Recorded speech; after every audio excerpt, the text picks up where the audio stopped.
Welcome, fellow night owl, to tonight's tranquil journey through the annals of history. As you settle in for a restful night's sleep, I invite you to join me on a voyage back to a time long past, an age of chivalry and castles, of kings and queens ruling vast realms from atop bejeweled thrones.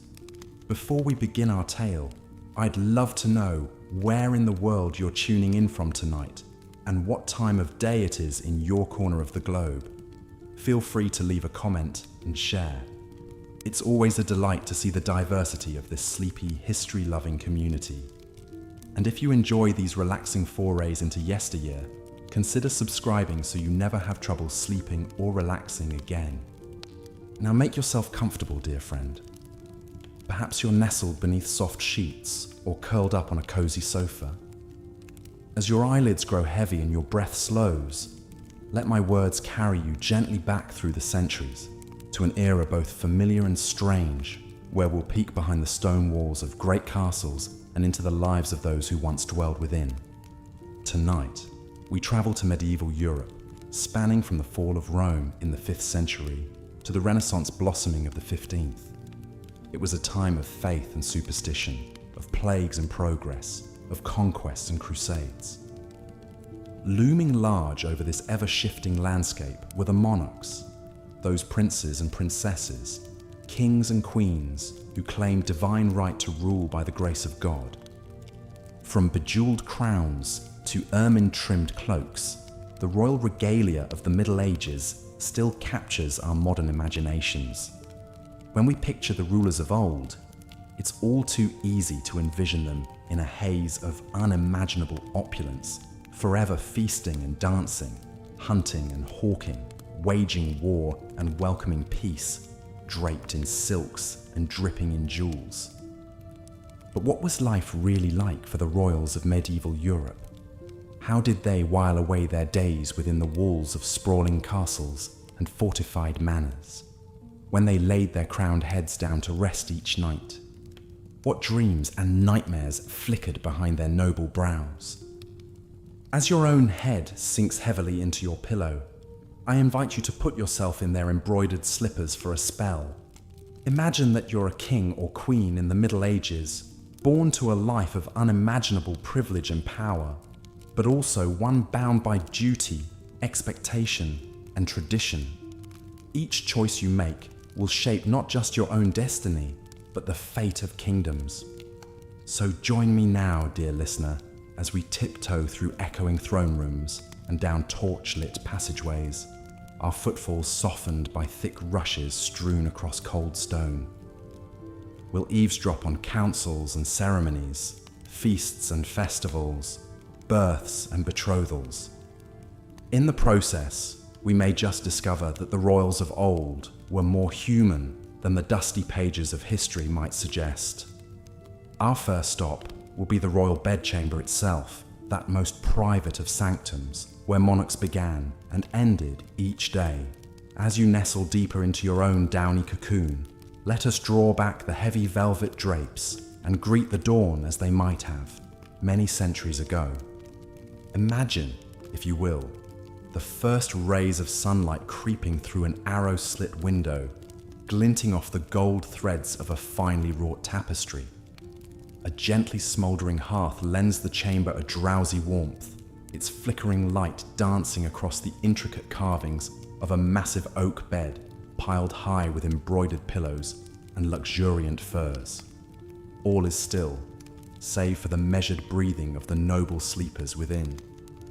Before long, a gentle rapping at the door rouses the royal pair. It's the groom of the stool, that most intimate of courtiers, arriving to help the king with his morning ablutions. With great ceremony, the monarch is washed, dried, and dressed, layer upon sumptuous layer. The queen is tended to by her ladies-in-waiting, each one a high-born beauty vying for her favor. Devotions come next, as the king and queen are expected to set a pious example for their subjects. In a small private chapel, they kneel side by side to recite the morning offices, the Latin phrases well worn upon their tongues. The haze of incense and the glimmer of chalices induce an almost dreamlike state, a reminder that the right to rule is a divine mandate, and even the mightiest must humble themselves before God. But for all the ceremony, pomp, and prayer, medieval monarchs also had more worldly matters to attend to, and so, fortified by their faith, the king and queen emerged to face a day packed with courtly duties and obligations. As we've seen, despite their immense power and privilege, medieval monarchs were still very much human, with all the follies, fears, and foibles that entails. Their lives were defined as much by weighty duties as frivolous entertainments, as much by piety as politics. And perhaps no ruler better embodied these contradictions than the 12th century Queen Eleanor of Aquitaine. Born in 1122 to one of the wealthiest and most powerful families in France, the young Eleanor was the heiress to a vast domain that comprised nearly a third of the country. Beautiful, intelligent, and strong-willed, she was one of the most eligible bachelorettes in Europe. In 1137, at the tender age of 15, she wed the 17-year-old Prince Louis, heir to the French throne. It was a prestigious match, but not a happy one. The scholarly, pious Louis was ill-suited to the vivacious and worldly Eleanor. Nevertheless, when Louis's father died later that year, the teenage couple became King Louis VII and Queen Eleanor of France.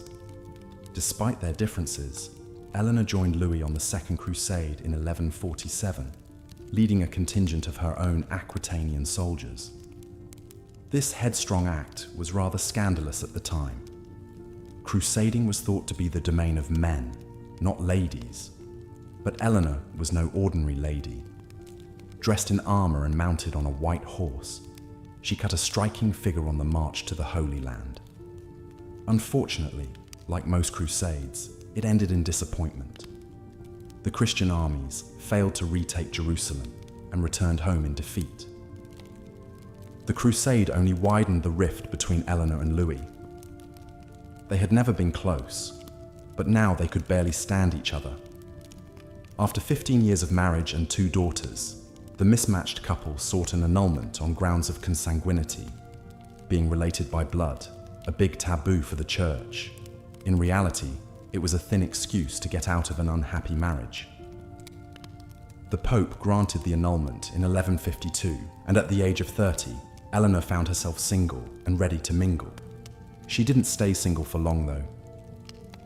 Just 2 months after her annulment, Eleanor married the strapping young Duke of Normandy and Count of Anjou, an 18-year-old fellow by the name of Henry Plantagenet. It was a whirlwind romance and a savvy political move. Through their union, Eleanor's lands were joined with Henry's, creating a powerful counterweight to the French crown. But that was just the beginning. When Henry's cousin King Stephen of England died in 1154, Henry pressed his claim to the English throne and became King Henry II, with Eleanor as his queen. At a stroke, the couple now ruled a vast empire that stretched from Scotland to the Pyrenees, the so-called Angevin Empire. Over the next 13 years, the fertile Eleanor would bear Henry 8 children, 5 sons and 3 daughters, including the future kings Richard the Lionheart and John Lackland of Magna Carta fame. However, all was not wedded bliss for the royal couple. Like Eleanor's first marriage, her second union was marked by conflict and strife. Henry was a serial philanderer, openly taking mistresses and siring illegitimate children. He was also a domineering and often cruel husband, restricting Eleanor's movements and limiting her authority. The fiercely independent Eleanor chafed at such treatment, and the marriage deteriorated into a Cold War. Things came to a head in 1173 when Eleanor's sons, prodded by their mother, rebelled against Henry in a bid for power. It was the ultimate dynastic betrayal. But the revolt sputtered out, and Henry took his revenge. He captured Eleanor and imprisoned her for the next 16 years, locking her away in various royal castles. Her sons fared little better. Henry's namesake, the young king, died of dysentery while leading a rebellion in 1183. Geoffrey perished in a jousting tournament in 1186. But time and tide wait for no man, not even kings. When Henry himself died in 1189, Eleanor's favourite son Richard ascended to the throne, and one of his first acts was to free his long-suffering mother. At the ripe old age of 67, Eleanor rode out of captivity and returned to the seat of power. With Richard often absent on crusade, Eleanor served as regent for her son, skillfully managing the realm and his ransom when he was briefly held hostage. Even in her twilight years, the indomitable Eleanor remained a force to be reckoned with. When Richard died in 1199, she supported her youngest son John's claim to the crown over his nephew Arthur. At the age of 77, she personally led an army to lay siege to Arthur's supporters, securing the succession for John. She died in 1204 at the monastery of Fontevraud at the astounding age of 82, an incredible lifespan for that time. In many ways, Eleanor of Aquitaine both reflected and defied the norms for medieval queens. She wielded immense power and wealth, shaping the politics of her age through her marriages and machinations. But she also endured great hardships, from an abusive husband to a 16-year imprisonment. She was a woman who broke the mold, who refused to be constrained by the expectations of her gender or station. A trendsetter and a trailblazer, a crusader and a queen, a mother and a monarch. Eleanor's extraordinary life reads like something out of an epic novel. Yet her story is no fiction, but rather a testament to the complex realities of life for medieval royalty. The power and the privilege, the duty and the domesticity, the piety and the politics, all were part and parcel of the royal experience. Eleanor embodied these contradictions perhaps more than any other, navigating them with savvy and tenacity. Her legacy continues to loom large, captivating the imagination of historians and novelists alike. As we explore the lives of other notable rulers like Eleanor, a rich tapestry of medieval monarchy emerges.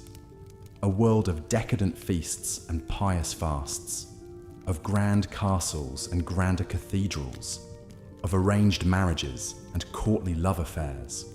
A world where reputation was everything and dynasty was destiny, where the crown was both a blessing and a burden. In short, a world at once strangely alien and strikingly familiar. Perhaps that is why peering into the private lives of medieval kings and queens continues to fascinate us. It offers a window into a lost world, a glimpse of humanity beneath the crowns and coronets. In their triumphs and tribulations, their vices and virtues, we see reflections of ourselves across the ages. And in that sense, their stories become our stories, their history becomes our heritage. So as we conclude our journey through the rarefied realm of medieval royalty, let us take a moment to ponder the lessons their lives can teach us. The perils of power, the burdens of privilege, the weight of expectation, but also the enduring human capacity for resilience, for reinvention, for leaving a mark on history. For in the end, though they may have worn crowns and sat on thrones, they were still flesh and blood, still fallible and mortal, just like you and me. And on that note, dear listener, it is time for us to bid farewell to the gilded courts and candlelit halls of ages past. May your dreams be filled with visions of mighty castles and fair maidens, of brave knights and wise kings. And may you awake refreshed with a newfound appreciation for the royalty of old and the humanity in us all. Until next time, I bid thee good night and sweet dreams. With the founding of the Order of the Garter, Edward III set a new standard for the pageantry and chivalric ideals that would come to define royal life in the late Middle Ages. This prestigious order of knighthood, with its elaborate ceremonies, grand feasts, and distinctive emblem of a blue garter, epitomized the pomp and majesty that medieval monarchs sought to cultivate. As we've seen, Edward and his Queen Philippa presided over a splendid court culture at Windsor Castle, surrounding themselves with the greatest artists, poets, and musicians of the age. But amidst all the grandeur and revelry, medieval rulers were also expected to embody a deep and abiding piety. Religion suffused every aspect of life in the Middle Ages, and this was especially true for monarchs who ruled by divine right. A king or queen was seen as God's anointed representative on earth, entrusted with leading their people, not only in matters of state, but in spiritual affairs as well. As such, medieval royalty were held to the highest standards of moral rectitude and religious devotion. A typical day for a medieval monarch would begin with morning mass in their lavish private chapel, attended by a retinue of priests and clerics. Kings and queens would spend long hours in prayer, offering supplications for the well-being of their realm and the salvation of their immortal soul. The Book of Hours, a richly illuminated devotional text, was a prized possession of many royals who would pore over its gilded pages in quiet contemplation. The religious calendar also dictated much of the rhythm of courtly life. The liturgical year was punctuated by a series of holy feasts and fasts that all members of the royal household were expected to observe. Lent, in particular, saw the royal diet restricted to very simple meatless meals in emulation of Christ's 40 days in the wilderness. But it was during the great celebrations of Christmas and Easter that the piety and majesty of medieval monarchy reached its fullest flower. The king or queen would preside over magnificent ceremonies in the great cathedrals, wearing their finest regalia and crowns. Amid clouds of incense and the chants of massed choirs, they would take communion before their assembled subjects, affirming their role as the ultimate spiritual authority in the land. This public display of piety was immensely important for cultivating the aura of sanctity and righteousness that medieval rulers depended on to legitimate their earthly power. By publicly venerating saintly relics, endowing monasteries and churches, and even embarking on holy pilgrimages and crusades, kings and queens sought to reinforce their image as the godly stewards of Christian society. Perhaps no one embodied this ideal of the pious medieval monarch more fully than Louis IX of France, known to history as Saint Louis. Renowned for his devout faith and austere lifestyle, Louis was a king who fasted regularly, wore a hair shirt under his royal robes as a sign of penance, and even invited the poor to eat at his table. He embarked on 2 ultimately disastrous crusades to the Holy Land, dying of dysentery on the second venture in Tunisia. But his reputation for saintliness only grew, and he was canonized by the Catholic Church just 27 years after his death. Of course, not all medieval rulers lived up to such lofty ideals. For every St. Louis, there was a king like Henry VIII of England, who famously broke with the Catholic Church in order to divorce his first wife, and went on to marry 5 more times. The notorious Pope Alexander VI, who reigned during the Renaissance, openly acknowledged his illegitimate children and was accused of turning the Vatican into a den of depravity. But for most medieval monarchs, piety and prayer remained an essential part of their daily lives and public personas. In an age when the line between the sacred and the secular was thin indeed, kings and queens were expected to bridge that divide, serving as both the temporal and spiritual leaders of their people.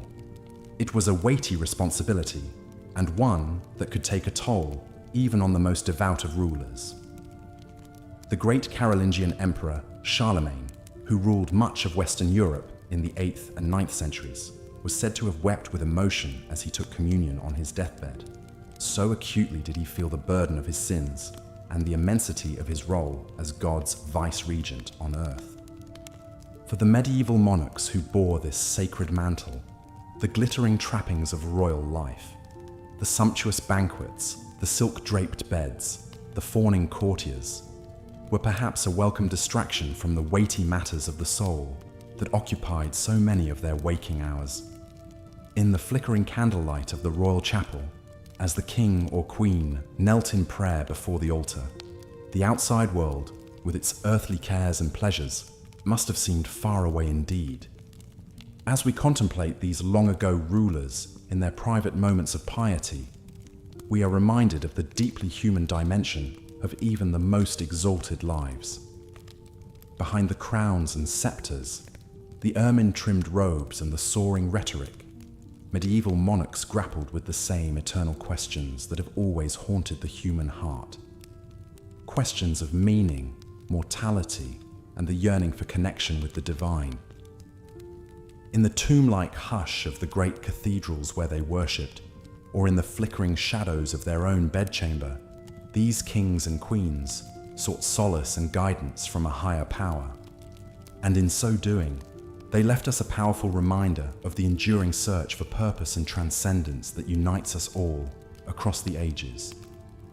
But even the most pious of rulers could not spend all their days in prayer and contemplation. The business of actually ruling a kingdom called, and medieval monarchs had to navigate a treacherous landscape of competing interests, shifting alliances, and powerful personalities as they sought to maintain their grip on power.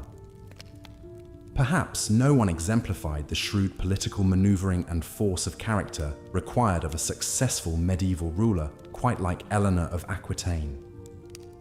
Born into a wealthy noble family in southwestern France in 1122, Eleanor was one of the most eligible bachelorettes in Europe when she inherited the vast duchy of Aquitaine in her own right at the tender age of 15. Her first marriage, to pious King Louis VII of France, was by all accounts a mismatch of personalities. The worldly and cultured Eleanor found the ascetic Louis unbearably dull, and their relationship soured after she accompanied him on the ill-fated Second Crusade to the Holy Land. The expedition was a disaster, and rumors swirled that Eleanor had carried on an affair with her uncle, the dashing Raymond of Poitiers, while encamped in the shadow of the great walls of Antioch. When the royal couple returned to France, their marriage was effectively over, and in a shocking move for the time, the Pope granted Louis an annulment on the grounds of consanguinity, being too closely related. Eleanor, still only 28 years old, suddenly found herself once again the most desirable bride in Christendom. Her next match would prove far more consequential. Just 8 weeks after her annulment, Eleanor married the young Duke of Normandy, who also held vast territories in western France. His name was Henry Plantagenet, and 2 years later he would ascend to the throne of England as King Henry II, with Eleanor as his queen.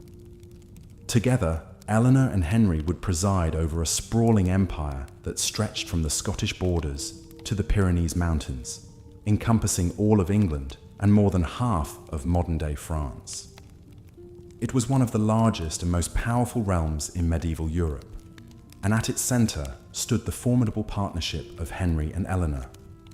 Over the course of their tempestuous 35-year marriage, the royal couple would have 8 children together, including 2 future kings of England, the legendary Richard the Lionheart and his treacherous brother John. Eleanor would serve as regent for her sons when they took the throne, wielding immense power and influence in her own right. But her path to becoming one of the most powerful women in medieval Europe was hardly a smooth one. Eleanor and Henry's marriage was notoriously fractious, marked by infidelities, power struggles, and outright rebellion on the part of their sons, often with Eleanor's backing. In 1173, Eleanor's 3 eldest sons, young Henry, Richard, and Geoffrey, rose up against their father in a bid for greater autonomy and control over their own territories. Eleanor, who had long chafed under Henry's efforts to curtail her authority, sided with her sons in the revolt. But the rebellion was ultimately crushed, and Eleanor was captured while attempting to flee to France. An enraged Henry imprisoned her, keeping his queen under house arrest for the next 16 years.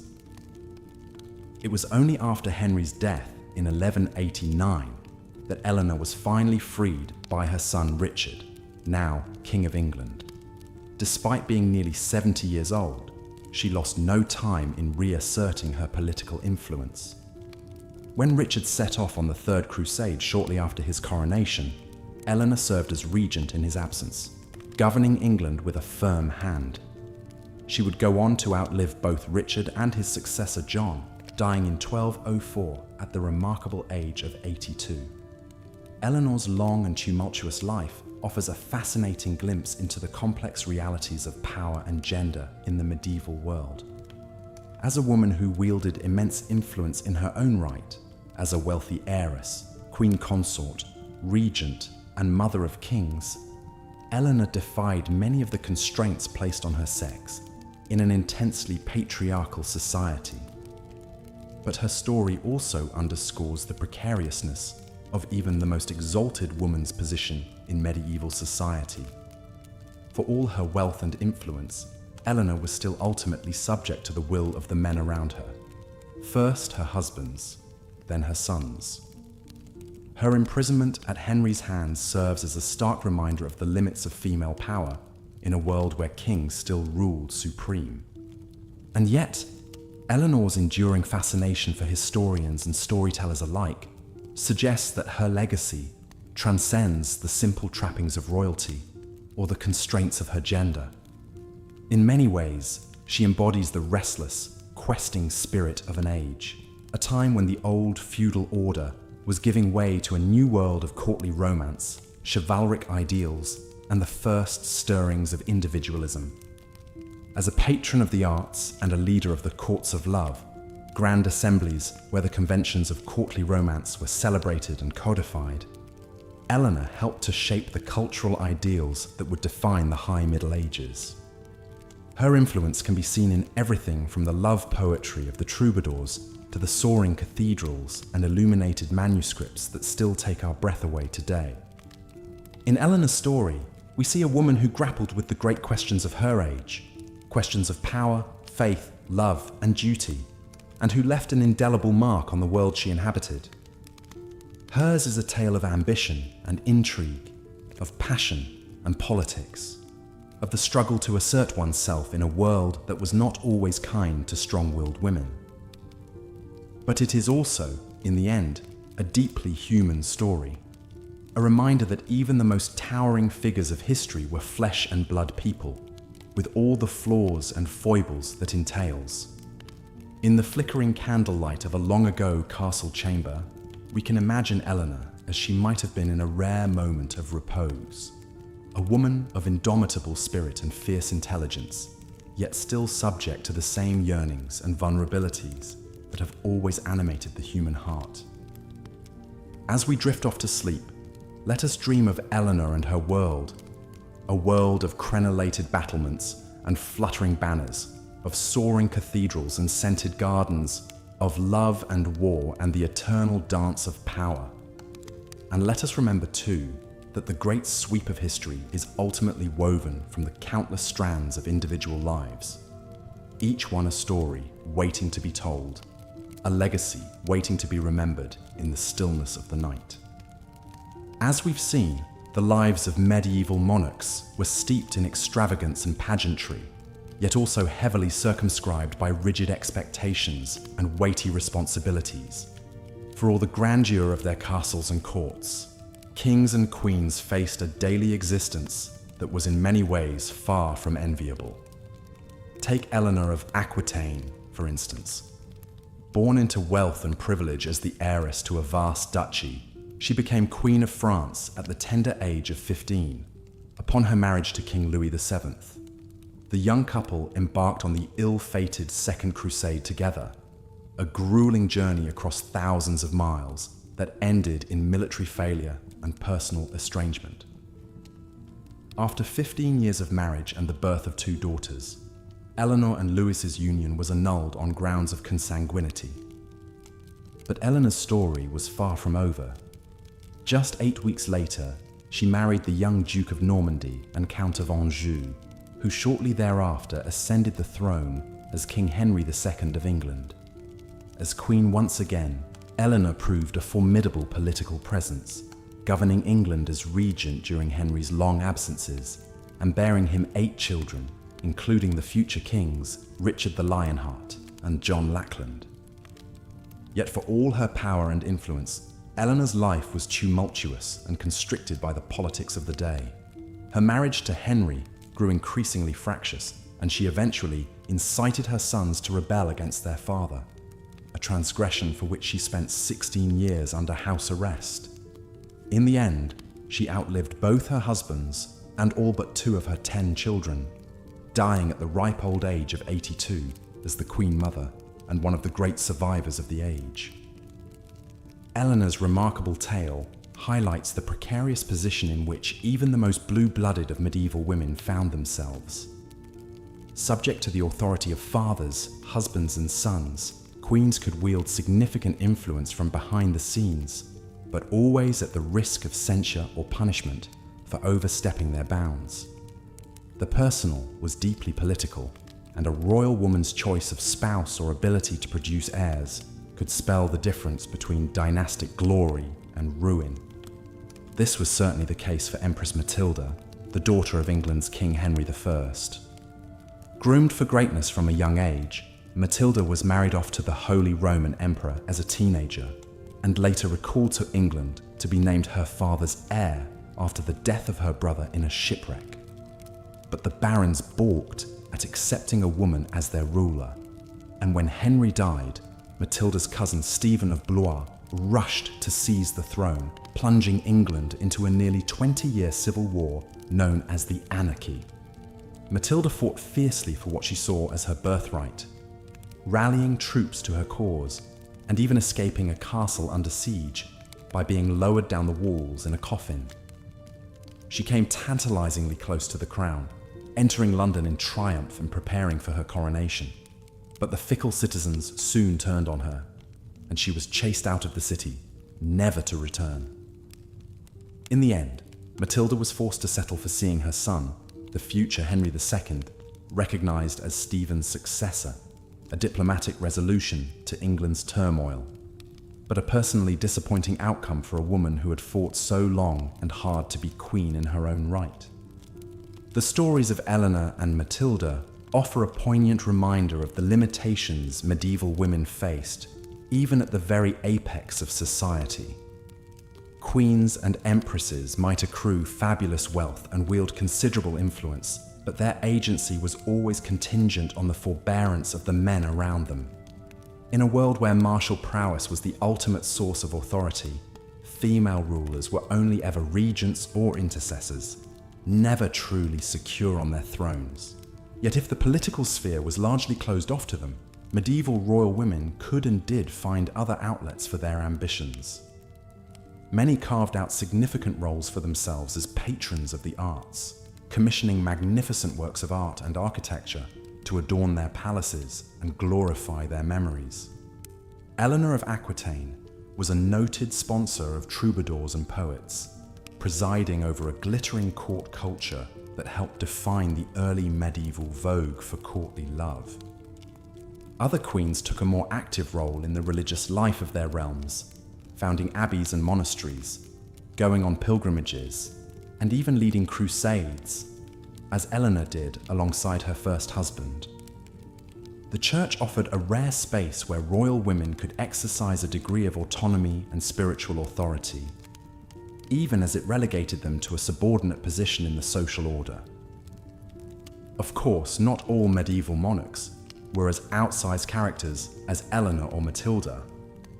For every ruler who left an indelible mark on the historical record, there were scores more who lived and died in relative obscurity, their names recorded only in dry chronicles and faded pedigrees.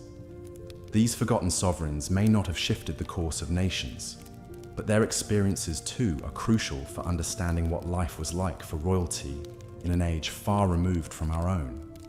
Consider, for instance, the daily routine of an average medieval king. Although we might think of royal schedules today as jam-packed with court ceremonials, diplomatic engagements, and affairs of state, the reality in medieval times was often considerably more slothful. While the typical day would open with mass at dawn, and perhaps some dispensation of justice or audiences with courtiers, Many monarchs spent long stretches in sybaritic ease, drifting from banquet to hunt to gaming table in a haze of idle pleasure-seeking. Writing in the 12th century, the chronicler Walter Map described a royal feast with more than a hint of moralistic judgment. In the midst of wanton joys and unbridled pleasures, with jesters and minstrels, dishes and delicacies fit for kings, dancers and jugglers, all shame was cast aside, all modesty abandoned, and day was turned into night by the torches' flare, and the air resounded with shouts and acclamations. Behind the bluster, one can detect a very human vulnerability. For all their license to indulge in feasts and frivolities, medieval monarchs were expected to live up to nearly impossible ideals of nobility, piety, and honor. They were supposed to be generous patrons, fierce warriors, wise judges, and unimpeachable moral examples, all while navigating the treacherous currents of court politics and dynastic rivalry. It's little wonder that so many sought refuge in life's fleeting pleasures or clung to the comforts of religion. At the end of the day, perhaps that is what is most striking about the medieval monarchical experience. Not its distance from our own, but its fundamental humanity. Peeling back the ermine robes and shining crowns, one finds people not so different from ourselves. Individuals struggling to reconcile duty and desire, to make their mark on the world while playing the hands they were dealt by fate and circumstance. In a society as rigidly hierarchical as medieval Europe, it could be tempting to see royalty as superhuman paragons, blessed by birthright to glide far above the common run of cares and woe. But examine their lives more closely, and a different picture emerges. One of real men and women shouldering heavy burdens and harboring quiet dreams, much like any of us today.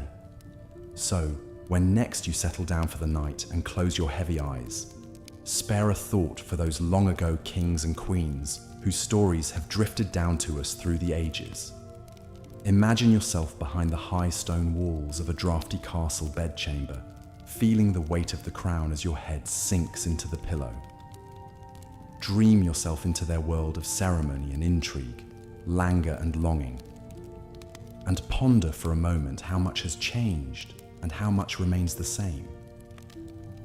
As we've seen, the lives of medieval monarchs were shaped by weighty responsibilities and grand displays of power.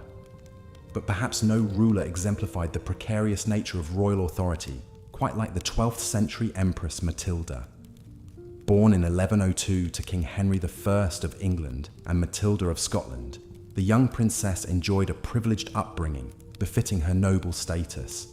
She was married at just 8 years old to Henry V, the Holy Roman Emperor, in a lavish ceremony that sealed an important political alliance. At the imperial court in Germany, Matilda thrived. She quickly adapted to the language and customs of her new home, impressing others with her poise and intellect. The teenage empress traveled extensively with her husband, even accompanying him on military campaigns in Italy. Sadly, Henry V died suddenly of illness in 1125, leaving 23-year-old Matilda a widow. With no children of her own, she returned to the English court of her father. King Henry I doted on his only surviving legitimate child.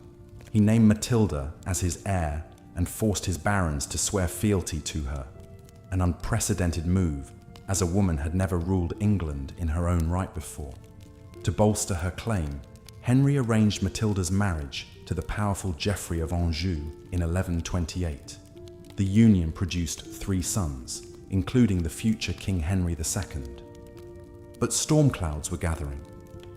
Many of England's barons resented the idea of a female sovereign, and Matilda's haughty demeanour at court did little to endear her to would-be subjects. When Henry I died in 1135, the stage was set for a showdown over the royal succession. The king's nephew Stephen of Blois quickly crossed the Channel, seized the crown for himself, and was recognized as ruler by the English church. Matilda was incensed, with her husband Geoffrey she rallied supporters to her cause and launched an invasion of England in 1139. The perils of the monarchical life were laid bare as a bitter civil war erupted. For over a decade, the realm was consumed by bloody conflict and shifting alliances as Matilda battled her cousin Stephen for the throne. The period came to be known as the Anarchy. Despite her tenacity, the Empress struggled to win a decisive victory. Her forces captured Stephen in battle in 1141, and Matilda briefly took control of the government. But a series of strategic blunders and her imperious rule alienated erstwhile allies. A popular uprising drove Matilda out of London before her planned coronation. As the war dragged on, the people suffered immensely from the breakdown in law and order. In the end, neither Matilda nor Stephen would truly prevail. The anarchy ended in 1153 with the Treaty of Winchester, which allowed Stephen to keep the throne, but named Matilda's young son Henry as his successor. The following year, Stephen's death cleared the way for Henry II to finally restore stability to England. Matilda's decades-long fight to secure her royal inheritance was over. The dramatic saga of the Empress Matilda illustrates the reality that even the most privileged royal existence could be disrupted by political turmoil. Matilda was born into power and groomed for greatness, but her sex and stubborn personality ultimately hindered her path to the crown.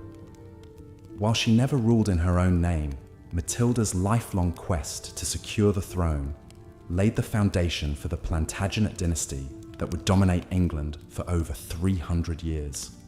Throughout the Middle Ages, royals like Matilda were expected to serve as beacons of culture and learning for their people. In an era when access to education was limited mostly to the wealthy and religious orders, medieval monarchs played an outsized role in fostering the arts and sciences. Kings and queens would wield their vast resources as patrons, supporting the work of scholars and artisans in a grand show of power and prestige. Few things demonstrated the cultural clout of a ruler like commissioning magnificent works of architecture. Soaring cathedrals and imposing castles served as awe-inspiring tributes to both God and king. The Gothic style that flourished in the 12th to 16th centuries was characterized by pointed arches, flying buttresses, intricate sculptures, and luminous stained glass. All technical marvels requiring vast teams of skilled masons, glassworkers, and artisans to build. Take one of the most iconic examples, France's Chartres Cathedral.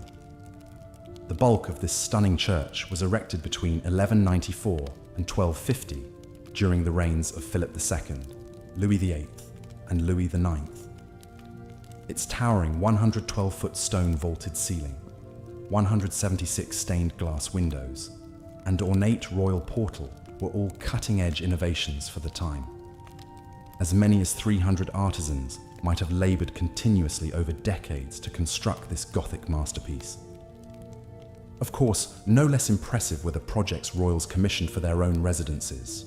Sprawling palaces and fortified castles were built and expanded over centuries, each new generation of rulers adding their own flourishes. The famed Palace of Westminster in London started as a humble 11th century dwelling for Anglo-Saxon kings. But by the time Richard II began rebuilding it in 1394, the palace boasted a magnificent great hall, separate royal apartments, and defensive walls enclosing over 10 acres along the River Thames. Inside their stately homes, medieval monarchs surrounded themselves with beauty. Tapestries were the ultimate status symbol. Incredibly expensive to create, they added warmth, color, and storytelling to drafty stone halls. Kings from Charlemagne to Henry VIII amassed vast collections of ornate tapestries, like the 14th century Apocalypse series, spanning 472 feet in length. Illuminated manuscripts, paintings, frescoes, silk cushions, and silver plate rounded out the sumptuous decor. But royal patronage extended far beyond the visual arts. Poets, playwrights, and musicians could gain fame and fortune in the orbit of the court. Rulers sponsored lavish performances and competitions and hired the most renowned creator of the day as official court composers. One could trace the evolution of secular music through luminaries like Guillaume de Machaut, who served John the Blind, King of Bohemia in the 1300s. Perhaps one of the most enduring forms of cultural patronage practiced by medieval monarchs was the founding of universities and libraries. From the 1100s onward, a ruler's prestige became tied to how many scholars they could attract and institutions they could endow. The universities of Oxford, Cambridge, and the Sorbonne all had royal patrons. Vast collections amassed in places like the Library of the Louvre made Paris a capital of learning. By supporting the dissemination of knowledge, royals hoped to glorify God and their own reputations. Of course, not all cultural projects were so high-minded. Entertaining the court was a major preoccupation, and some rulers gained fame for their lavish festivities that went on for days. One particularly notorious example was the so-called Bal des Ardents, or Ball of the Burning Men, held by the French Queen Isabeau of Bavaria in 1393. For this wild masquerade, King Charles VI and several lords dressed up as wild men, in costumes of linen soaked with resin for a hairy effect. When the king's brother approached with a torch, the highly flammable outfits caught fire. Several men were burned alive, though the king was saved by the quick actions of his young aunt. The night's gruesome turn was considered an ill omen, foreshadowing Charles VI's later bouts of madness. Such tragedies aside, the cultural legacy left by medieval royalty is undeniable. The period marked a flowering of creativity and learning, with rulers leading the way as patrons.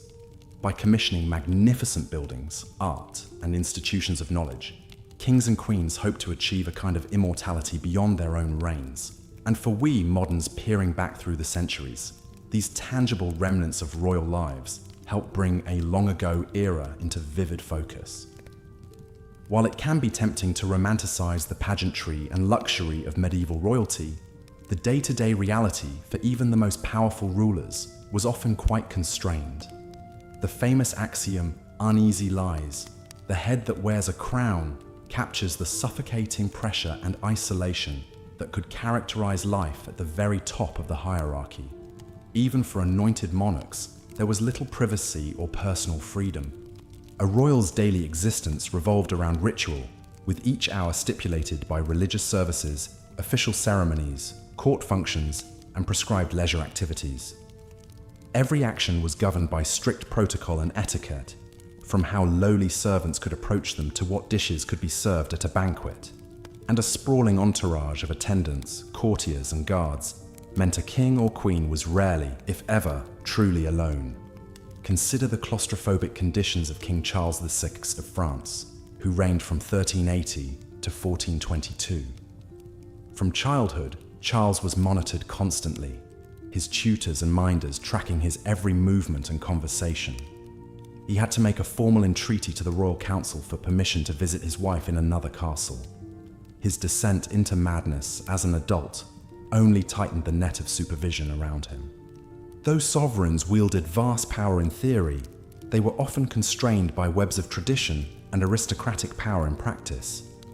Running a realm required keeping landed nobles happy, which meant granting them the right offices, marriages, and honors at court. And before the rise of professional bureaucracies, kings relied on their great magnates to carry out everything from collecting taxes to fielding armies, giving them immense leverage.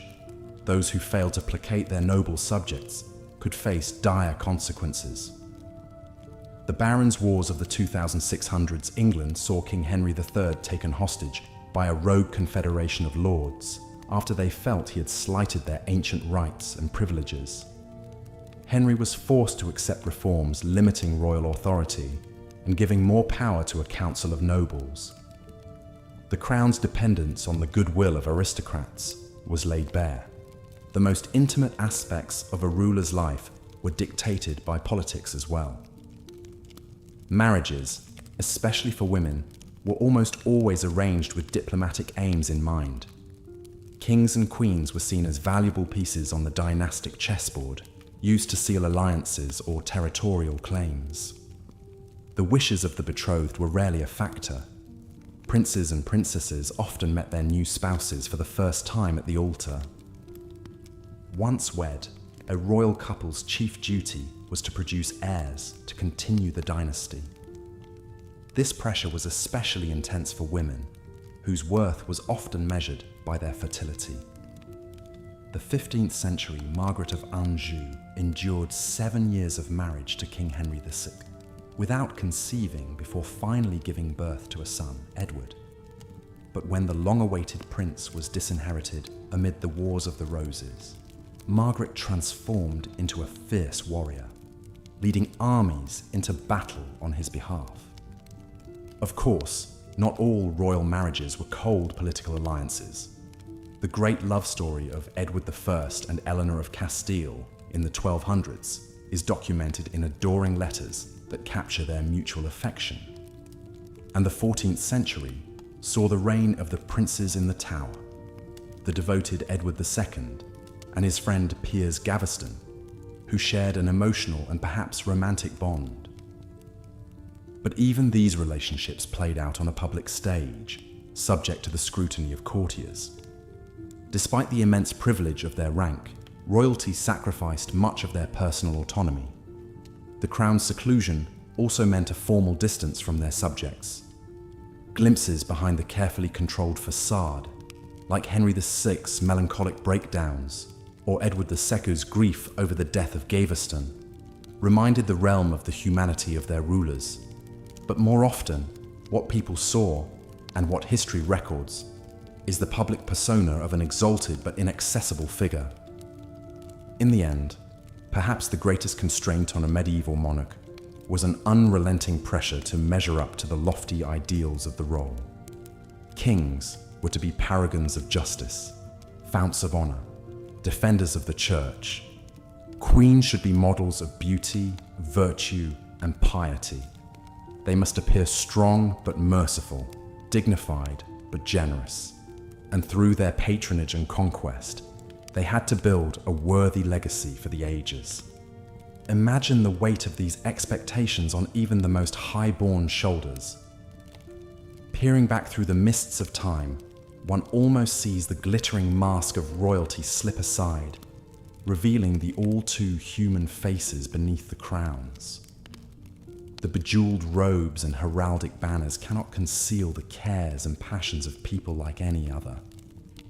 People who laughed and wept and raged between the grand ceremonies and stately portraits.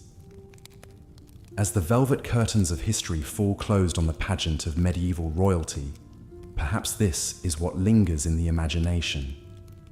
Not just the majestic castles and opulent treasures, but the individual men and women who bore the lonely burden of rule. While monarchs' lives were in many ways impossibly distant from our own, to empathize across the ages is to sense an inner world that was achingly familiar, whether crowned or common born. Good night, and may your dreams be graced by the gilded shadows of yesteryear, the regal phantoms who, for all their legendary deeds and outsized renown, were still souls much like you or I. Rest now and ponder what life was truly like for those who reigned so long ago, in an era lost to antiquity, but not beyond our imagining. Until next time, fare thee well, my royal dreamer. Continuing from where we left off, let us delve deeper into the remarkable life and times of Eleanor of Aquitaine, a woman who shaped the course of history in medieval Europe. Born in 1122, Eleanor was the daughter of William X, the wealthy and powerful Duke of Aquitaine.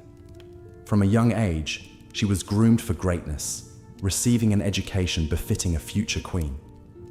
She learned to read and write, a rare accomplishment for a woman in those times, and was tutored in languages, music, and the arts of courtly love. At the tender age of 15, Eleanor's life took a dramatic turn when her father died unexpectedly on a pilgrimage to Santiago de Compostela.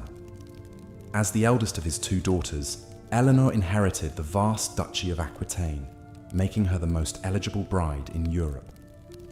Suitors from far and wide sought her hand in marriage, vying for the chance to control her immense wealth and territory.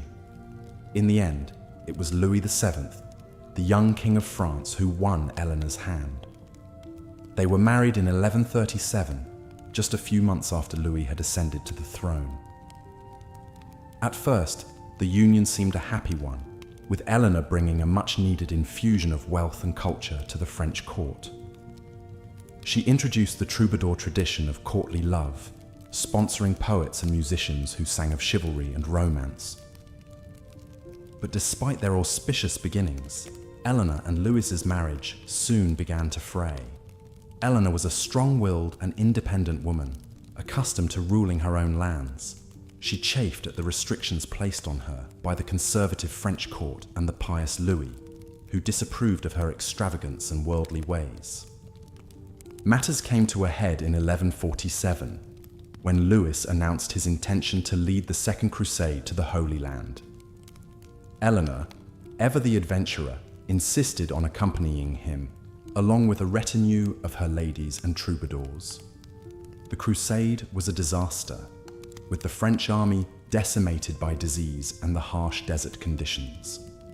Rumors swirled that Eleanor had engaged in an affair with her uncle, Raymond of Poitiers, the Prince of Antioch, further straining her relationship with Louis.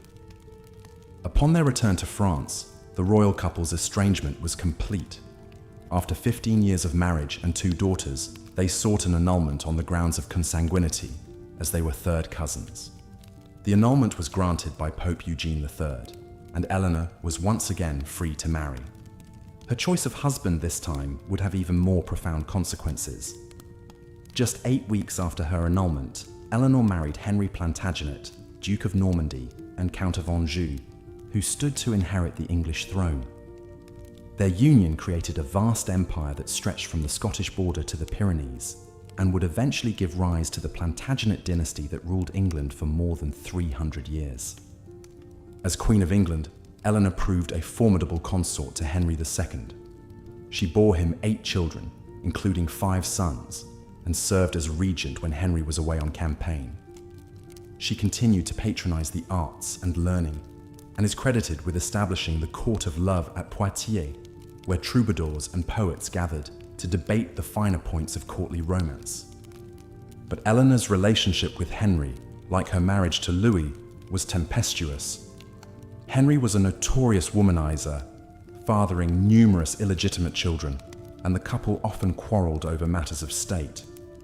In 1173, Eleanor's sons, led by the eldest Henry the Young King, rebelled against their father, seeking greater power and autonomy. Eleanor supported her sons in the revolt, which ultimately failed. As punishment, Henry had Eleanor imprisoned for the next 16 years, moving her from castle to castle to prevent any further plots. It was not until Henry's death in 1189 that Eleanor was finally released from captivity. By then, she was 67 years old, but her indomitable spirit was undiminished. She outlived Henry by 15 years, serving as a trusted advisor to her sons Richard I and John, who both became kings of England. She undertook diplomatic missions, negotiated treaties and alliances, and even traveled to Spain to choose a bride for her grandson, the future Louis VIII of France. Eleanor's legacy as a patron of the arts and a champion of courtly love endured long after her death in 1204, at the ripe old age of 82. The troubadour tradition she helped to establish spread throughout Europe, influencing poetry, music, and literature for centuries to come. Her descendants, the Plantagenets, would go on to shape the course of English history, giving rise to such legendary figures as Edward I, Edward III, and Richard III. In many ways, Eleanor of Aquitaine epitomized the contradictions and complexities of life for medieval royalty. She was a woman of immense power and influence, yet she was also subject to the whims and desires of the men in her life. She was a patron of the arts and a champion of courtly love, yet she was also a shrewd political operator who used her wealth and connections to advance her own interests. and those of her children. Through her long and eventful life, Eleanor navigated the treacherous waters of medieval politics with skill and determination, leaving an indelible mark on the history of England and France. She remains a fascinating figure to this day, a woman who defied the conventions of her time and left a legacy that endures more than 800 years after her death. As we move on to explore other aspects of royal life in medieval times, it's worth keeping Eleanor's story in mind.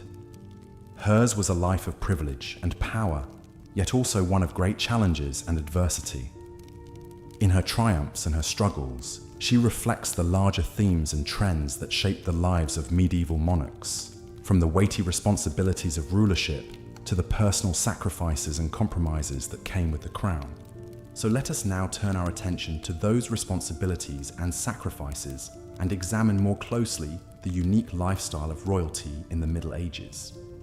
As we do so, we may find that the glittering facade of wealth and privilege conceals a more complex and often troubling reality, one in which even the most powerful rulers were subject to forces beyond their control.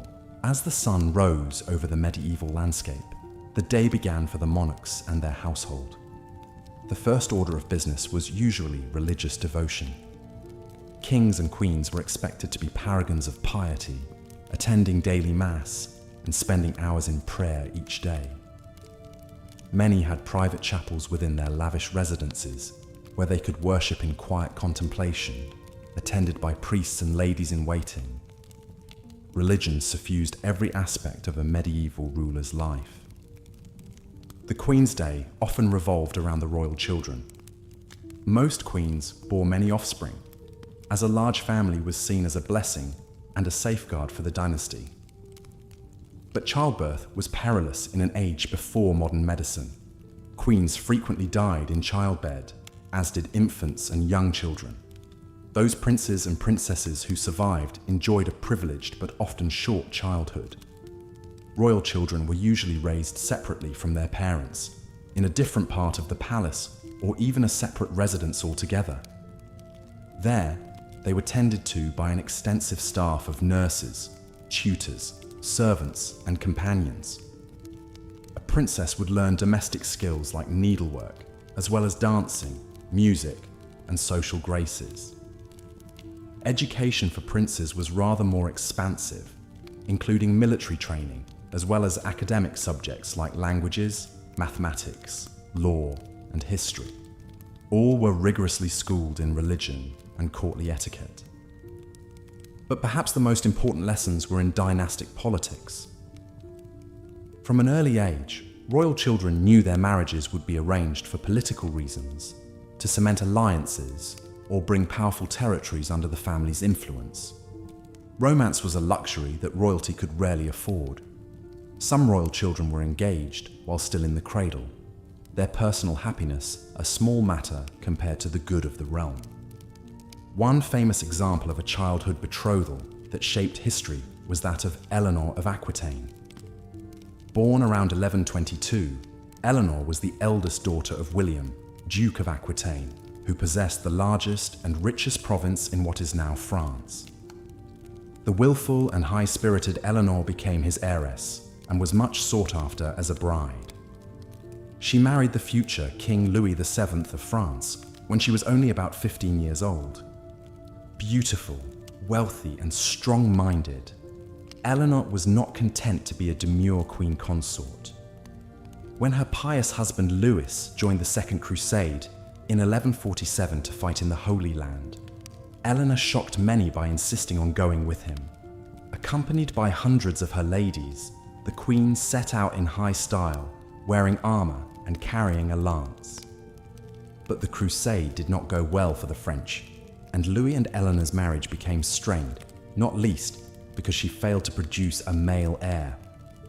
Matters came to a head after they returned, and Eleanor sought an annulment on grounds of consanguinity, or being too closely related. The embarrassed Louis agreed, and their marriage was dissolved in 1152, leaving Eleanor single and in possession of her huge inheritance from Aquitaine. Being a great heiress made Eleanor a prime catch on the medieval marriage market. She soon wed a dynamic young nobleman named Henry, who 2 years later would ascend to the throne of England as Henry II. By him, Eleanor bore 8 children, including 5 sons, 2 of whom would become kings in their turn. But as Eleanor aged, her relationship with the explosive and philandering Henry deteriorated. After Eleanor supported a rebellion by their sons against Henry, the furious king had the queen placed under house arrest, where she remained for over a decade. In the first year of her confinement, 1173, Eleanor's eldest surviving son, known to history as Richard the Lionheart, once again rebelled against his father Henry. Richard, his mother's favourite, may have been emboldened knowing Eleanor supported his claim. He went to war alongside his younger brother Geoffrey, and at one point, the sons actually took their own father prisoner. But Henry finally subdued the rebellion, only agreeing to free Eleanor after Richard submitted and begged for forgiveness. Throughout her long imprisonment, Eleanor remained a strong influence over her sons, fueling their ambitions and giving advice through letters. When Henry II finally died in 1189, Richard ascended to the throne, and his first act as king was to order his beloved mother released.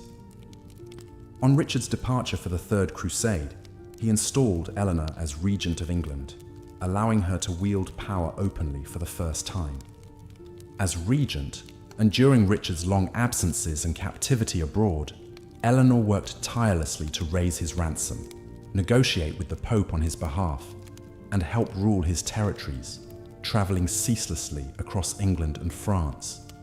The indomitable Eleanor lived to the remarkable age of 82, having spent her final years in her favourite abbey, Fontevraud.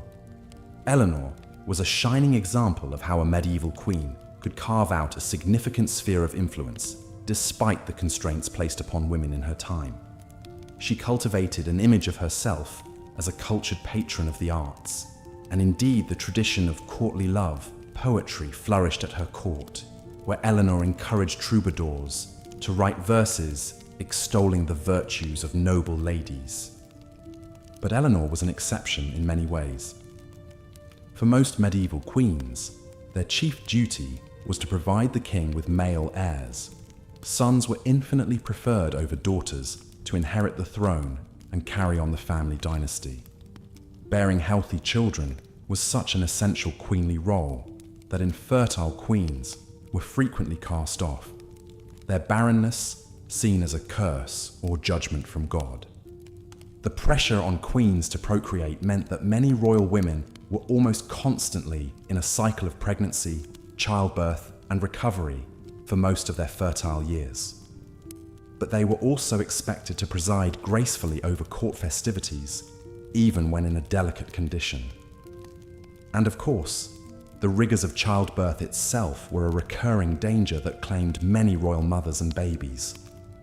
This was the case for Queen Philippa of Hainault, wife of King Edward III of England. Philippa was a devoted consort who provided Edward with many children, including 5 sons who lived to adulthood.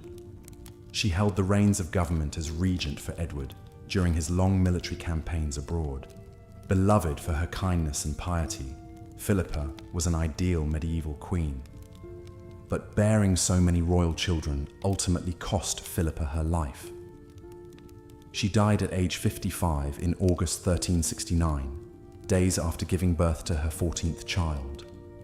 Edward was devastated by the loss of his queen, and she was deeply mourned by her people. Her grandson would one day inherit the throne as the ill-fated Richard II. While sons were the most coveted royal offspring, a medieval king also hoped for at least one daughter, who could be married off to a rival ruler to seal a peace treaty or secure an alliance. Daughters were useful dynastic bargaining chips in the unending game of feudal realpolitik. The marriage contract of a princess was often hammered out through months of tense negotiations, with every clause and condition painstakingly spelled out, and her dowry a matter of fierce haggling. Once wed, she was expected to loyally promote her birth family's interests in her new land. Queens who failed in this risked being branded traitors or worse. Most royal daughters, knowing no other way of life, accepted their fate stoically, doing their dynastic duty. A few long-suffering wives even came to love their husbands. But many led isolated and unhappy lives in a foreign court, far from home, valued only for their wedding dowry and reproductive capacity. So for a royal bride, whether negotiating her betrothal or navigating the intrigues of a new court, the best ally she could find was often her own mother. Queens worked tirelessly to advance the marriages of their children, calling in favors, smoothing over conflicts, and plotting against rivals. Once a queen's daughter was safely delivered to her husband, she strove to keep up a regular correspondence, sending letters full of news, advice, and warnings. A royal mother's counsel was often her daughter's greatest asset, as she tried to find her footing in an unfamiliar court. This special bond between queens and princesses was one of the most important relationships in the medieval world. Empress Matilda was one royal daughter who could have used her mother's guidance. Matilda was born in 1102 to King Henry I of England and his wife Matilda of Scotland. The young princess lost her mother at age 7, leaving her open to the machinations of her father. When Matilda was only 8 years old, King Henry arranged her betrothal to the powerful Holy Roman Emperor Henry V, who was more than 15 years her senior. The little princess was sent to Germany in 1110 to be raised at her future husband's court, where she was educated as befitted an empress to be. The imperial couple married in 1114, despite the bride only being 12 years old. As Empress of the Holy Roman Empire, Matilda seemed destined for greatness. But her husband died in 1125 after only 11 years of marriage. The widowed Matilda, still only 23, was suddenly left without a clear role. She had failed to bear the emperor a child, and his successor had no use for her. With few options, Matilda was forced to return to the court of her father, King Henry. Matters became more dire for Matilda when her younger brother, Henry's only legitimate son, drowned in the disastrous White Ship disaster of 1120. Suddenly, Henry had no clear heir, and many of his barons were uneasy at the thought of a woman inheriting the throne. But Henry forged ahead with his plan.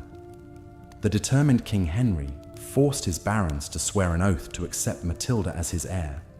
He then arranged a second marriage for the reluctant Matilda, this time to the 13 years younger Geoffrey of Anjou. It was a tempestuous match, with the arrogant Matilda and proud Geoffrey frequently quarreling. But the power couple eventually came to terms and had 3 sons.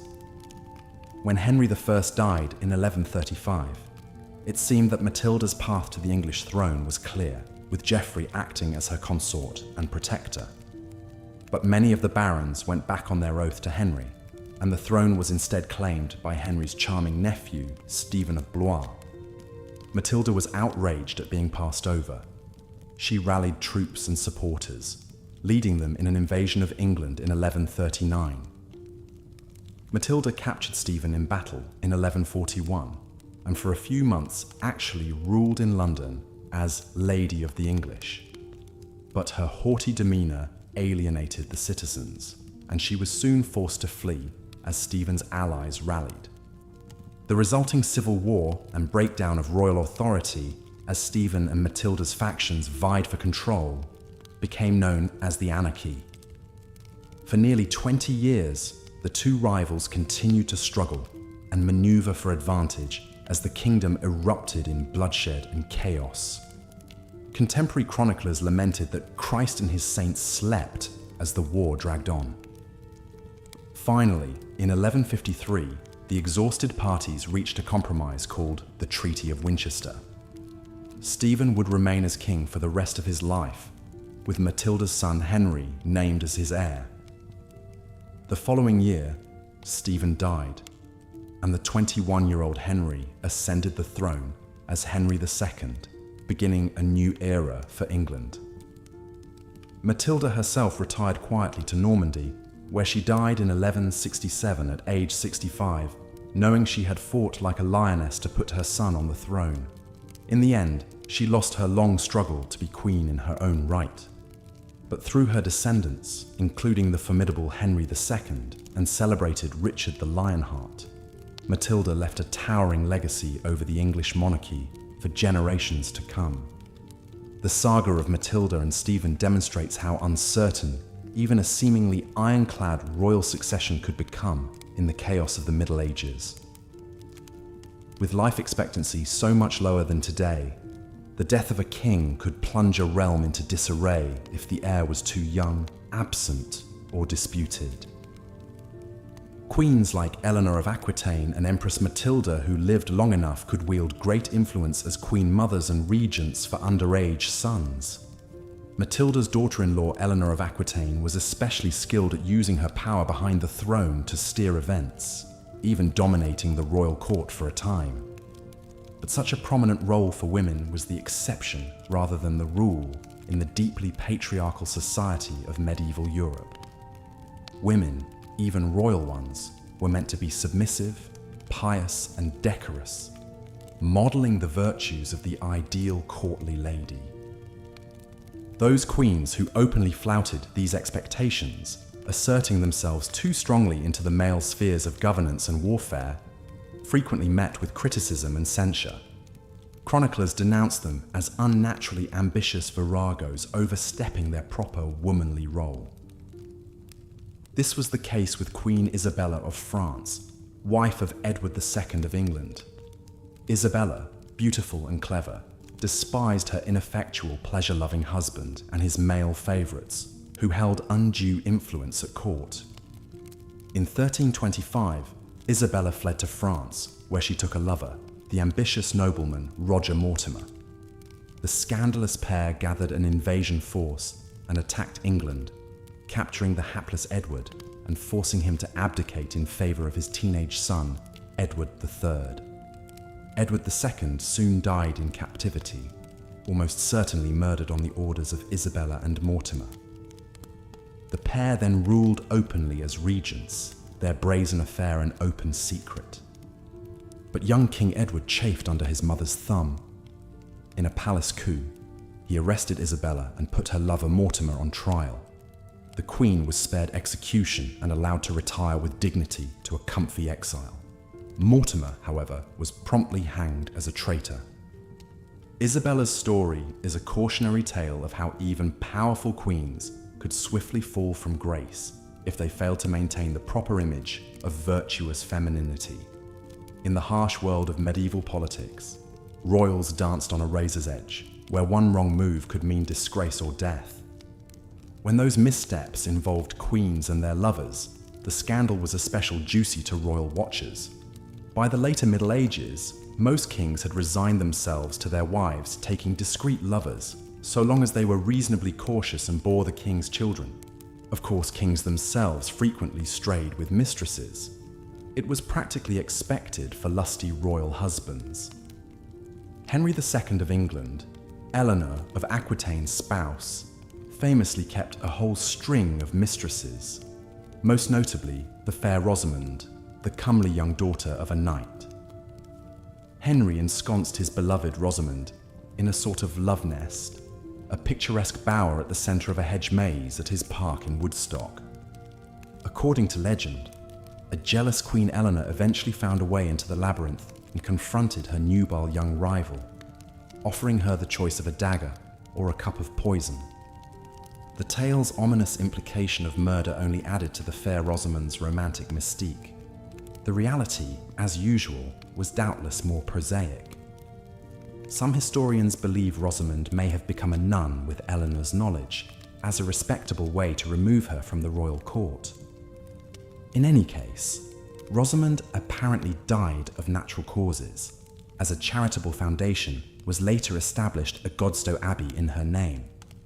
The enduring legend of Rosamond and Eleanor demonstrates how tales of courtly love, with adulterous passions, jealous rages, and tragic endings, so captivated the imaginations of medieval nobility.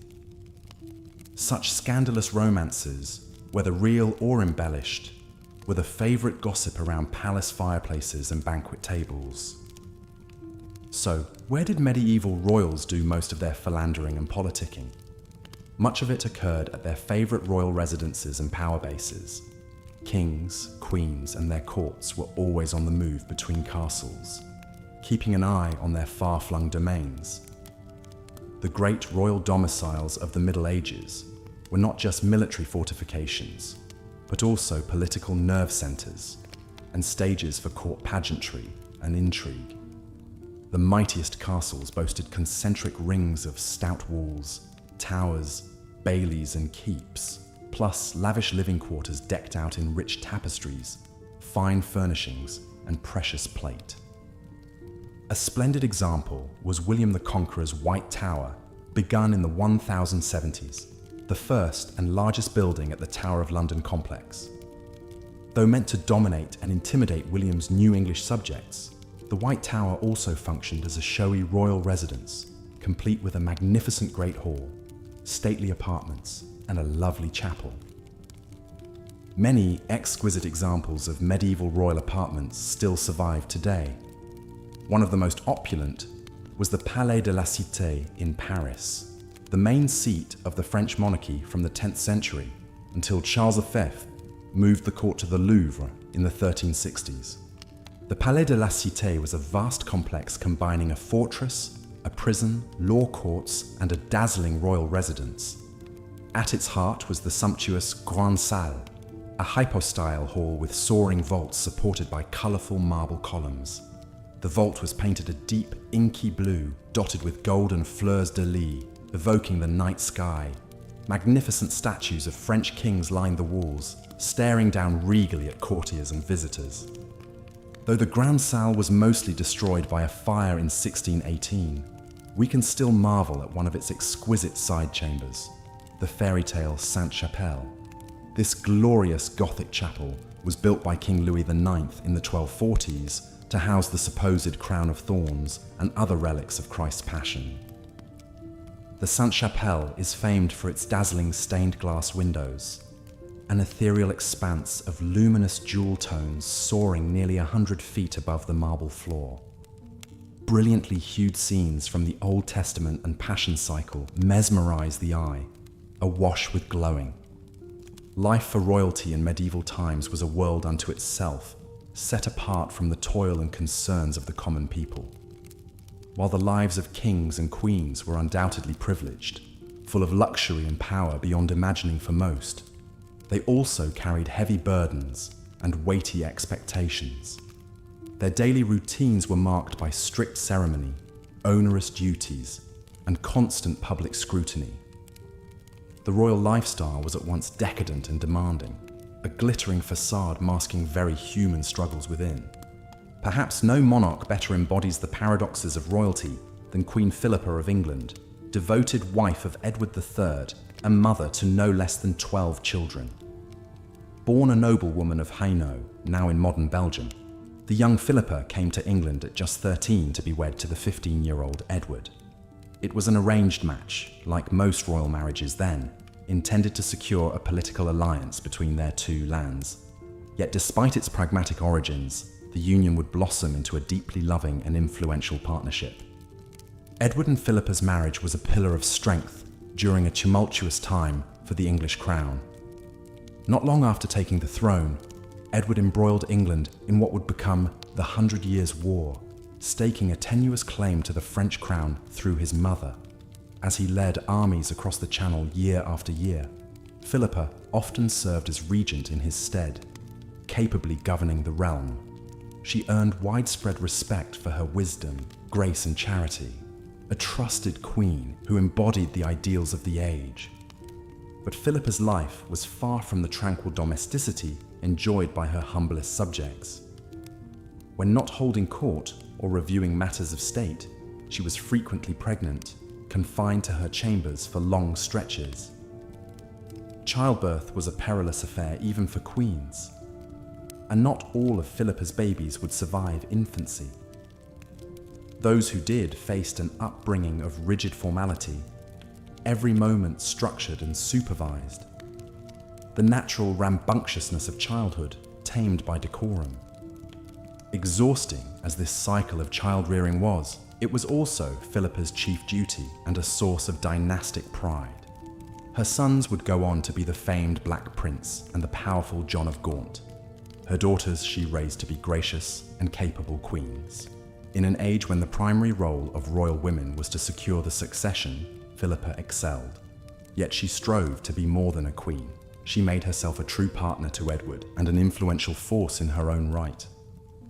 When not consumed by matters of state or family, Philippa embraced the refined pastimes and pageantry of court. She had a passion for fine clothing and is said to have kept a wardrobe unmatched in opulence. She looked regal even by the sumptuous standards of 14th century nobility, swathed in jewels and billowing gowns. Music was another great love, her court forever filled with minstrels and troubadours. She was a cultured patron of the arts and learning, collecting exquisite books and objets d'art from the continent. Yet Philippa also took her Christian faith most seriously, as any proper monarch must in medieval times. She devoted long hours to prayer and masses in the royal chapel, and practiced charity on a grand scale befitting her station. Her touching concern for the poor was much remarked upon, and convents, hospitals, and almshouses across England enjoyed her support. She was forever interceding to the king for mercy on prisoners, or pardon for criminals condemned. Hers was a gentle and moderating influence on the throne. Thus, even a queen renowned for her virtue had to walk a delicate line, balancing piety and dynastic duty, stately glamour and common compassion. Whether ensconced in sumptuous apartments attended by scores of ladies or on her knees in solemn prayer, Philippa had to be every inch the queen at all times, gracious but commanding, admirable from every angle. Edward appeared to adore her, remained relatively faithful, and mourned her most deeply at her passing. Yet he would take a mistress in her lifetime. One could only expect so much of a king. This was the central paradox of a queen's life. She must project an image of unassailable majesty, yet in truth, even her marriage was a political contract first and foremost. She must bear as many heirs as she could and raise them to rule, yet forever live apart from them and their simple childhood delights. She must act as intercessor for her people, yet never forget her place far above them. She enjoyed comforts and luxuries unthinkable to most, yet kingly whims might negate them at any time. To be royal was to live atop a pedestal, resplendent to behold, but confined on all sides. When English subjects gazed up and saw Philippa and her family in all their finery, they saw mythic figures more than flesh and blood. When we look back from our vantage point today, it can be hard to see past the crowns and castles and courtly fanfare, but Philippa's story reminds us that inside the royal robes beat a human heart, with cares and contradictions not so different from our own. So come, let us return to the halls of Windsor and feel like 14th century royalty for a moment. Imagine yourself in the embroidered velvet gown, rubies and sapphires sparkling at your throat, a golden circlet upon your brow. Minstrels play a delicate air on vielle and cittern, while you dine on glazed peacock and marchpane subtleties. Your children scamper off to the gardens for a game of cups and ball. Later nights will joust for your honor in the tilt yard. But linger not over long on these pleasant scenes, for affairs of state await in the council chamber, and the clerics have endless documents to be reviewed and sealed. A crowd of petitioners gather in the outer ward, begging justice and favor. There are disputes to settle between fractious lords, and the Scots are raiding the northern marches again. Your eldest son, still just a youth, must away to France and the battlefield, and all the while you feel a new babe quickening in your womb. Such is the life for medieval royalty. The great wheel of history turns on, and we must turn with it, leaving Philippa and her vanished world behind. But let us carry with us a certain empathy for those long ago lords and ladies. For in the dark, behind our closed eyelids, we may yet catch a glimpse of them in their private chambers, stripped of regalia and reputation. And there we might recognize kindred spirits, more like us than the storybooks suggest. The crown weighs heavy, but the humanity within endures. The crown jewels, of course, were among the most prized symbols of royal wealth and majesty during medieval times.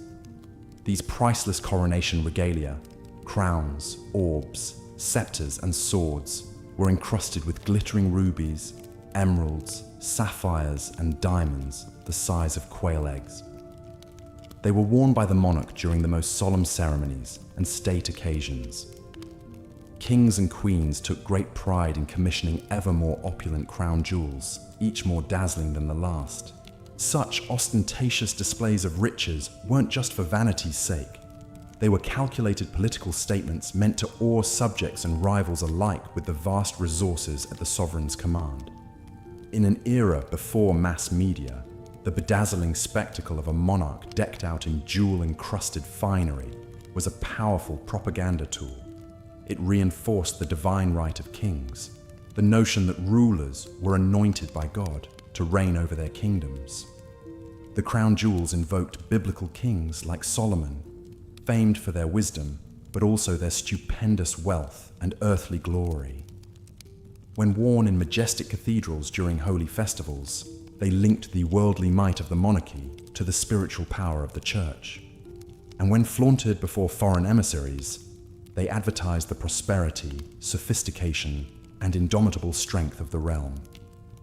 Amassing such fabulous royal treasuries was an expensive business. Skilled craftsmen devoted years to perfecting a single piece. The precious metals and gemstones were sourced from the farthest corners of the known world. Gold from Africa, rubies from Asia, emeralds from Egypt. Such far-flung origins only enhance the mystique of the jewels. The greatest medieval goldsmiths and lapidaries, experts in working with precious metals and gems, were lured to royal courts with promises of generous salaries, lavish workshops, and exalted titles. In some kingdoms, these artisans took on almost priestly status. Their arcane knowledge of metallurgy and gem cutting, considered akin to alchemy. Different cultures developed their own distinctive styles of royal regalia. The Holy Roman emperors sported an octagonal crown, mimicking the walls of Jerusalem. Byzantines favored pendilia, bejeweled ornaments hanging from the crown over the ruler's cheeks and ears.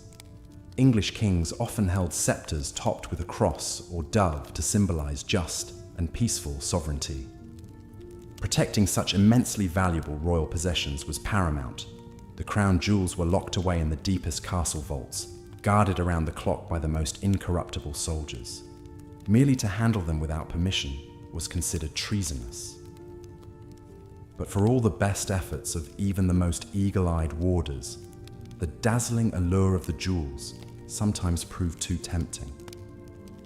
In 1303, the treasury at Westminster Abbey was daringly robbed. The golden crown, scepters and rings of Edward the Confessor were stolen by a mysterious band of thieves.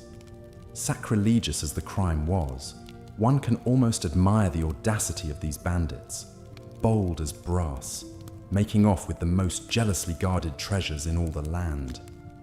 The repercussions were swift and terrible. Every able-bodied man in London was ordered to help with the hunt. The city gates were sealed for days. Dozens of suspects were rounded up, and one presumes the jailers weren't too fussed about observing Magna Carta rights. Though most of the jewels were eventually recovered, the crown was damaged beyond repair. This legendary heist later inspired many a ballad and morality tale, with the moral being, of course, that it is easier for a camel to pass through the eye of a needle than for a thief to escape the king's justice. For commoners, even glimpsing the crown jewels was a once-in-a-lifetime experience. Perhaps a chance peek as the royal procession wound its way to Westminster for a coronation, or a tantalizing glint of gold as the monarch sat enthroned in full regalia. Ironically then, For most medieval folk, the royal crown jewels were like that famous Arthurian quest object, a glimpse of the Holy Grail, radiant and otherworldly, but forever out of reach behind castle walls. Marvelous to dream about, though.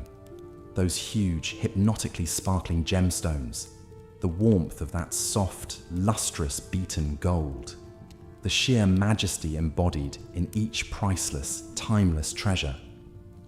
However much the jewels bedazzled the public imagination, for the royals themselves, they could sometimes be a weighty reminder of the burdens of kingship.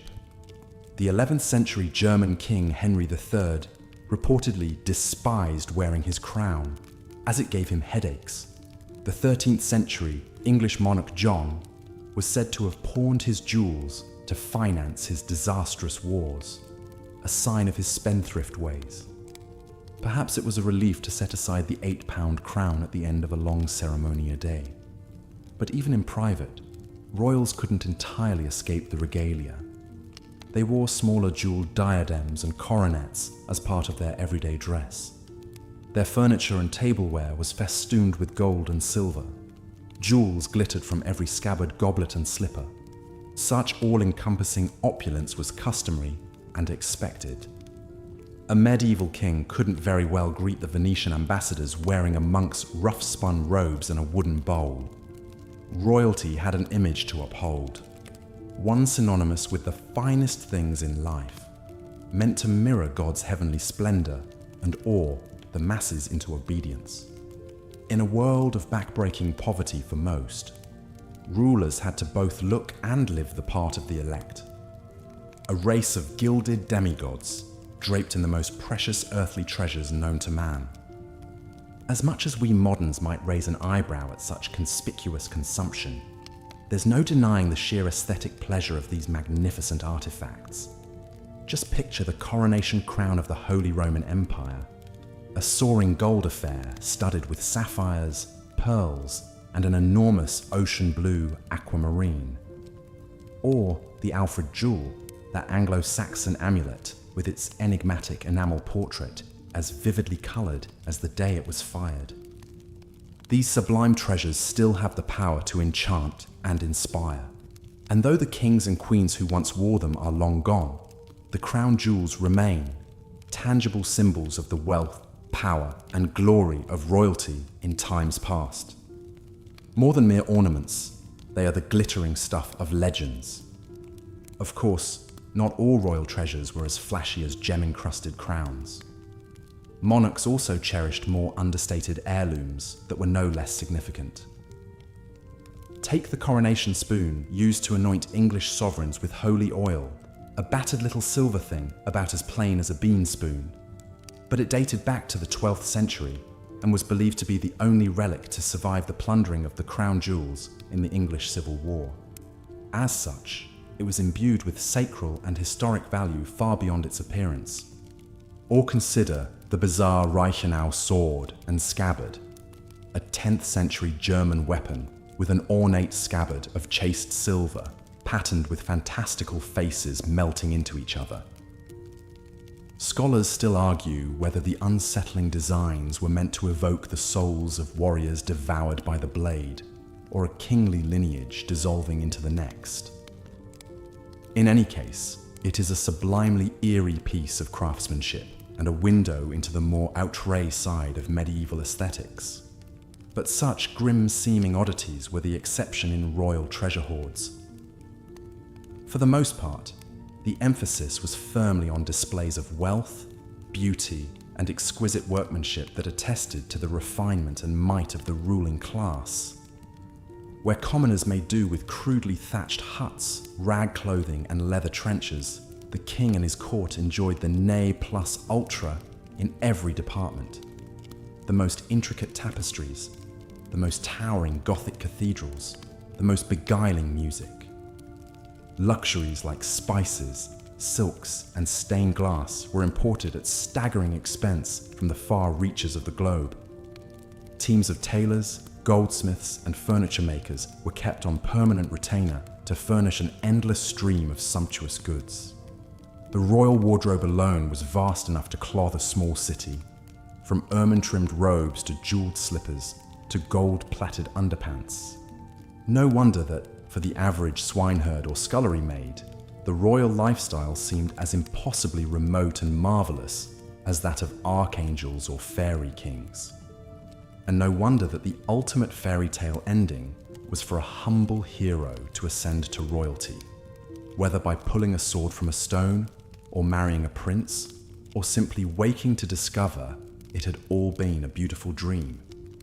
Yet even in their finest silks and most pompous ceremonies, medieval monarchs were only flesh and blood. They weren't immune to the same everyday ailments, emotions and indignities as the lowliest peasant. One can picture the royals nursing headaches after too much Rhenish wine, or discreetly scratching their lice-ridden wigs, or grumpily changing out of those stiff brocaded tunics into something a tad more comfy. It's this human touch that makes them relatable across the yawning centuries. Underneath all the padded pomp and circumstance, kings and queens worried about their unruly offspring, griped about their gambling debts, and suffered from indigestion, just like anyone else. They simply did so while swanning about in palatial splendor and sporting gem-studded underwear. So as we drift off to sleep, let us dream of those long-ago lords and ladies holding court in halls hung with unicorn tapestries, supping on gold-flecked pies and rose-petal puddings, dancing the farandole by candlelight in velvet sleeves and pearl-sewn veils. A world of wonders as fabulous and far off as an illuminated page from a book of hours, yet inhabited by royals who were just as human as you or I, once you pried off their crowns. Good night, sweet princes and princesses of the distant past, and flights of angels sing thee to thy rest. As we've seen, the lives of medieval monarchs were filled with grand ceremony and courtly splendor, but also weighty responsibilities and religious devotion. Perhaps no rulers embodied these contrasts quite like the 14th century English King Edward III and his queen consort, Philippa of Hainault. Edward was crowned at the tender age of 14 after the forced abdication of his father, Edward II. The young king quickly proved himself a capable ruler, a military commander, leading England into the early stages of what would become the 100 Years' War with France. Edward asserted his claim to the French throne through his mother, Isabella, the so-called she-wolf of France. This conflict would consume much of Edward's reign and come to define the chivalric ideals of his court. Alongside her ambitious husband, Queen Philippa presided over a glittering royal household teeming with nobles, courtiers, servants, and visiting dignitaries. Philippa was no passive consort. She actively engaged in diplomacy, even personally negotiating a truce with Scotland, while Edward was away campaigning in France. The Queen was also a noted patron of the arts, particularly minstrels and musicians. Her influence helped shape the elegant, refined court culture for which she and Edward became renowned. Of course, the glamour and power couple dynamics of Edward and Philippa's marriage didn't preclude them from fulfilling the primary duty expected of any royal pair, producing heirs, and in this, they certainly rose to the occasion. Philippa bore a remarkable 12 children in total, including 5 sons who survived to adulthood. The eldest, Edward of Woodstock, would earn fame as the Black Prince and father the future King Richard II. Through Philippa's many daughters, the Plantagenet dynasty forged marital alliances across Europe. For all the splendor and intrigue that swirled around them, Edward and Philippa seem to have enjoyed a surprisingly stable and affectionate union by the standards of medieval royalty. Unlike his philandering father, Edward III never kept an official mistress. He relied on Philippa as a trusted political advisor and companion. According to some accounts, as the Queen lay on her deathbed, the grief-stricken Edward dutifully held her hand for several days until she passed. Even before Philippa's death in 1369, Edward began to withdraw from public life as he entered old age. The capable leader who embodied the chivalric ideal had grown increasingly infirm in both body and mind. During his final years, he fell under the influence of his grasping mistress, Alice Perez, who purportedly plundered the royal treasuries. When Edward himself died in 1377, the once glorious Plantagenet dynasty he and Philippa had built teetered on the brink of chaos.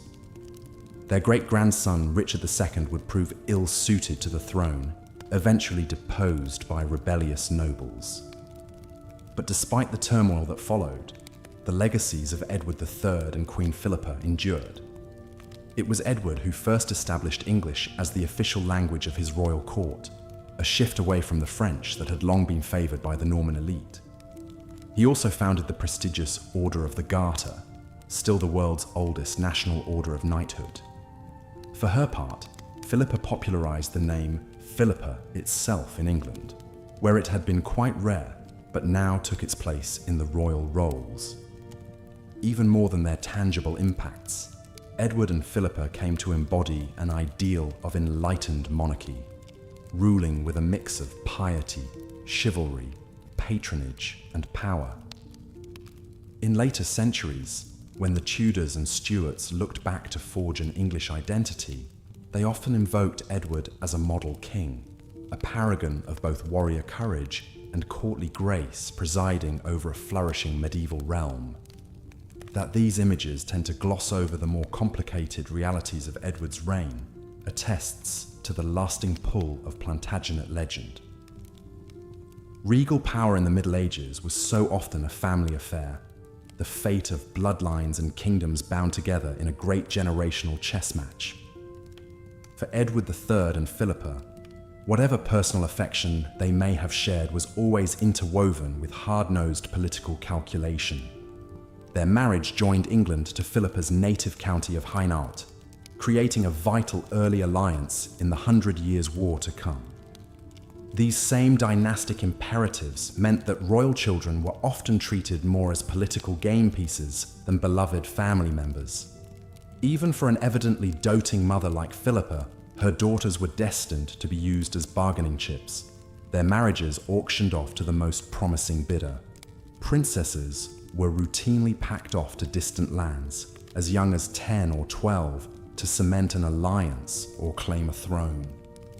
Such was the case for Edward and Philippa's second daughter, the Princess Isabella. At the age of just 13, Isabella was dispatched to Gascony to marry Edward's close ally, the Lord of Coucy. The young girl's lavish wedding in 1365 served as much a show of English wealth and power as a marriage ceremony. Poor Isabella's elaborate trousseau filled an entire ship, while her dowry of 4,000 marks required another vessel to transport. The Lord of Coucy was so impressed by this ostentatious display, he voluntarily became an English vassal on the spot.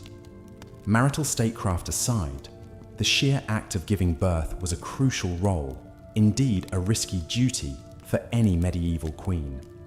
With minimal understanding of hygiene and medicine, childbed presented moral peril for even the most exalted woman. Doubtless, even Philippa, who enjoyed the era's most advanced obstetric care, felt a shiver of dread each time her belly swelled with child. Perhaps she whispered a prayer to St. Margaret, the patron saint of pregnant women, or clutched an amulet of precious stones believed to aid in delivery. Of course, as with so many aspects of medieval life, royal births were witnessed by many and imbued with great political significance. When her time drew near, Philippa would take her chamber, retiring with her ladies to await labour in a darkened room sealed tightly against evil humours. As soon as a new prince or princess issued forth, bells pealed and bonfires blazed to celebrate another successful act of dynastic continuity, and a beaming Edward would dispatch riders to spread news of his expanded brood to all corners of the realm. For royal and peasant alike, children were the keys to power, whether that meant an heir to carry on a royal lineage, or simply extra hands to work the land. But even the most illustrious bloodlines must someday end. Edward III outlived both his beloved queen and his eldest son, the famed Black Prince. He died a dribbling shell of his former self, the realm he'd once commanded, already slipping into discord. There's a certain poetic symmetry to the fact that Edward was ultimately succeeded by his young grandson, Richard II, who was himself deposed and probably murdered. In the end, even the mightiest medieval monarch was made of the same breakable flesh and blood as the lowliest serf. The royal crown was always a heavy burden to bear, even when lined with the softest ermine. Perhaps there's cold comfort to be found in that essential equality. Whatever our station in life, we all grow, strive, scheme, and hurt. We love and we lose. We play our role upon fortune's stage for a brief hour, and then are heard no more. Kings and peasants alike return to the same silent dust from whence we came. And yet, some royal sparkle still catches the eye across the ages. In the heraldic lions stitched on a mouldering banner, or the entwined initials illuminated in a book of hours, in the ghostly chivalry of a poem praising long-dead knights and ladies. The traces linger like the scent of incense in a draughty chapel, or the half-remembered remnants of a dream upon waking. A dream of caparisoned steeds prancing down a tilt yard, of minstrels' melodies echoing in a rushes-strewn hall, of a gentle queen dispensing alms to the poor with a gracious hand. The clamour and pageantry fades into night's blessed hush, while somewhere in the distant darkness, a monarchy endures. As the sun set over the medieval kingdom, the castle grew quiet and still. The day's labours complete, the monarch and their court retired to their private chambers to unwind and prepare for the night ahead. For royalty, even these intimate moments maintained an air of refinement and ritual. Servants would assist the king and queen in changing out of their finery and into their sleeping attire. Luxurious nightgowns and robes of fine linen or silk, perhaps trimmed with delicate lace or fur, were donned. A chambermaid would brush out the queen's long hair with slow, soothing strokes until it shone like spun gold in the flickering candlelight. The king might sit pensively by the fire, sipping a goblet of warm, spiced wine as a page removed his shoes. These private quarters were the ultimate sanctuary, where royalty could let their guard down, away from prying eyes. Here, in the innermost chambers, the trappings of wealth and status were more understated. Tapestries depicting serene gardens and religious scenes adorned the walls, while plush carpets cushioned the stone floors. The massive canopied bed was piled high with embroidered pillows and blankets, an inviting cocoon promising a restful night's sleep. Before retiring, the monarch might linger over private correspondence at their writing desk, or pore over state documents one last time. A confessor would arrive to hear the royal confession and offer a blessing. Finally, with a weary sigh, the king and queen would slide into bed and draw the heavy velvet curtains closed around them, shutting out the world. As sleep descended, one wonders what filled the dreams of these powerful rulers. Did they envision victories on the battlefield, grand castles rising from their kingdoms, their legacy stretching through the centuries? Or perhaps in sleep, they were simply ordinary men and women, rejoicing, grieving, hoping, and loving just like any other. Kings and paupers alike look peaceful in slumber, the burdens and blessings of their lives temporarily forgotten. Though we often imagine royalty living in unimaginable splendor, in truth their lives were an inseparable blend of pageantry and privacy, responsibility and repose. To peer through the gates of a castle is to realize that within those thick stone walls, behind the crowns and gowns, beat hearts not so different from our own. The storied walls of England's Leeds Castle could tell such tales of royal humanity, for this moated manor hosted many medieval monarchs over the centuries. Built in 1119 by the Norman lord Robert de Crèvecoeur, Leeds passed into royal ownership under King Edward I in 1278. This Castle of Queens, Queen of Castles, as it was known, became a favourite retreat of Edward's queen, Eleanor of Castile.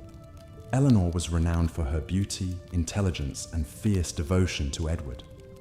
A Spanish princess, she wed the English prince at the tender age of 13 and stood loyally by his side as he ascended to the throne and fought wars in Wales and Scotland.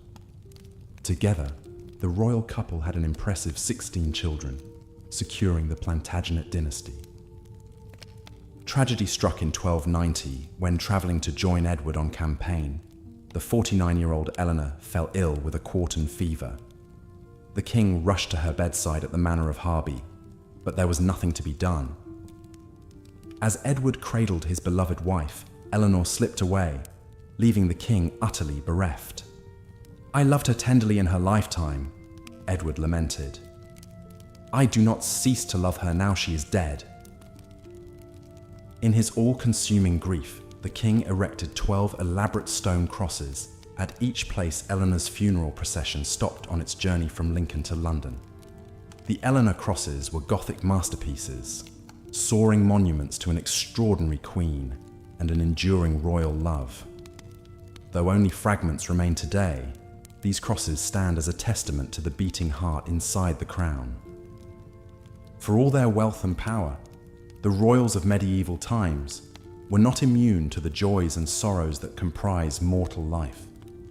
They too suffered losses and delighted in triumphs, experienced despair and found hope renewed.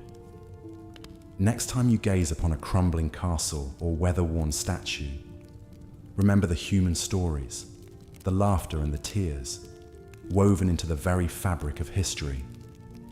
As we wander through the dreamscape of the past, we find connection with our royal predecessors, not in their crowns and castles, but in our common humanity.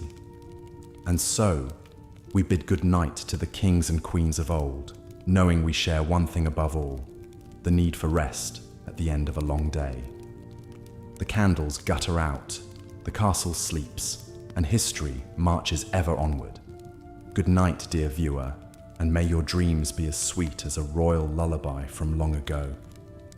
As we delve deeper into the lives of royalty during the Middle Ages, it's worth exploring the unique lifestyle they led, one of immense privilege, but also of isolation and expectation. Kings and queens were seen as embodying the highest ideals of nobility, chivalry, and sanctity. They were meant to be exemplars of virtue, piety, and leadership for their subjects to admire and emulate. However, behind the castle walls, monarchs were often more human than the lofty image presented in the history books. They had desires, flaws, and personal struggles just like anyone else. Marriages were often arranged for political gain rather than love or compatibility.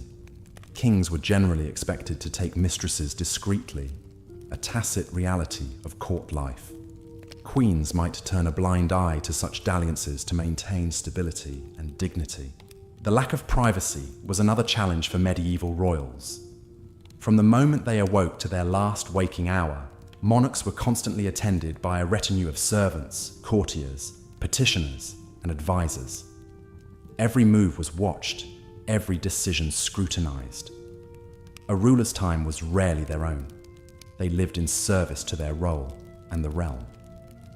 The pressure to project an image of strength, justice, wisdom, and largesse was unrelenting. Perhaps no ruler embodied these tensions more than the 12th century Queen Eleanor of Aquitaine. Born the wealthy heiress to a vast duchy in France, Eleanor first married King Louis VII at age 15.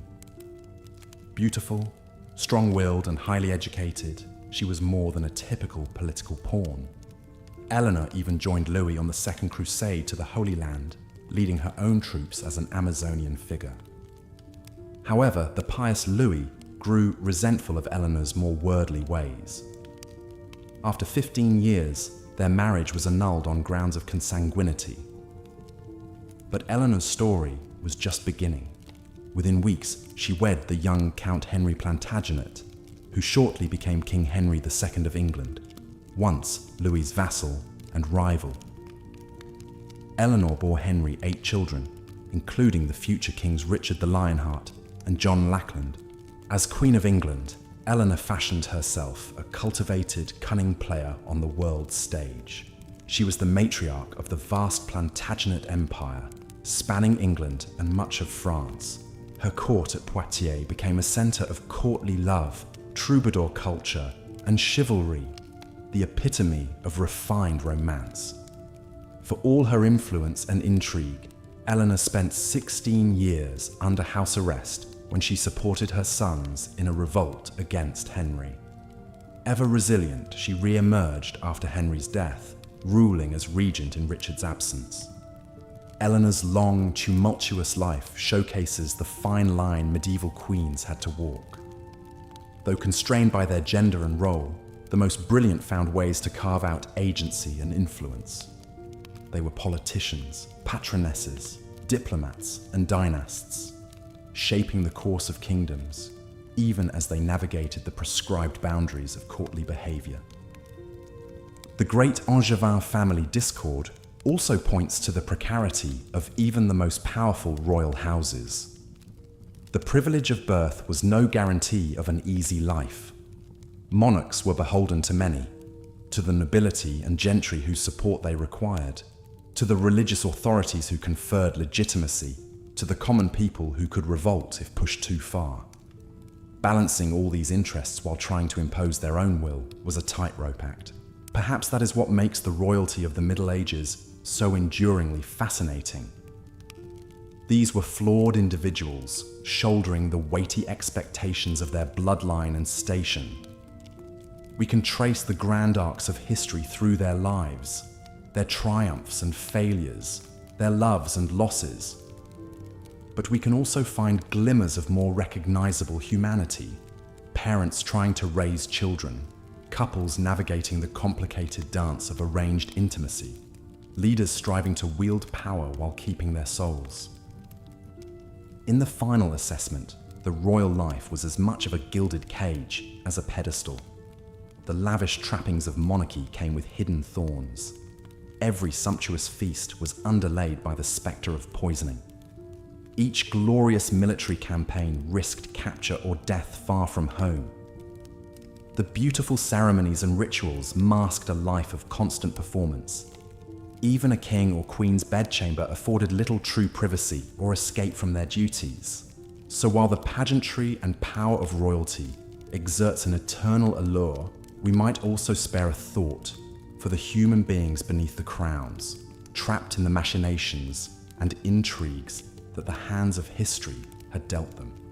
Their exalted positions did not inure them from tragedy, heartbreak, or the knowledge that their personal legacies would be the stuff of chronicle and memory for centuries to come. It was a rarefied existence, privileged beyond measure, but also binding and burdensome in its way. As we conclude our journey through the lush, dramatic, but also surprisingly human annals of medieval royalty, one might feel both a sense of distance from and kinship with these storied sovereigns of old. The world they inhabited was in many ways impossibly different from our own, steeped in strange traditions and striking inequities. And yet, when we look past the ermine-trimmed robes and jeweled crowns, we find familiar struggles, hopes, and imperfections. In the end, perhaps that is the most enduring lesson the royals of the Middle Ages can impart from across the centuries, that no matter how high one's station or dire one's circumstances, we all share a common humanity that binds us together. Kings and commoners alike are but players on the great stage of history, each with roles to fulfill before yielding to the next generation in the unending cycle of birth, ambition, striving, and decline that is the mortal condition. So as we drift off to dream of chivalrous knights and resplendent queens in their towering castles and soaring cathedrals, let us carry with us a kernel of empathy for these impossibly distant and yet strikingly relatable figures. For in the final accounting, we are all united by the same fears and foibles, the same yearning to love and be remembered, to forge meaning and connection in our brief turn upon this earth. And with that, my dear friends, we come to the end of our reverie. If this visit to the realms of medieval royalty has proven a pleasant diversion, Perhaps you would do this humble chronicler the kindness of sharing this tale with other curious souls in search of a bedtime yarn. Your interest is the most treasured coin in our storytelling coffers. Until we meet again on some other narrative shore, I bid you the very warmest of goodbyes, and may your own dreams be as sweet as a minstrel's lullaby echoing through the peaceful night air. Fare thee well.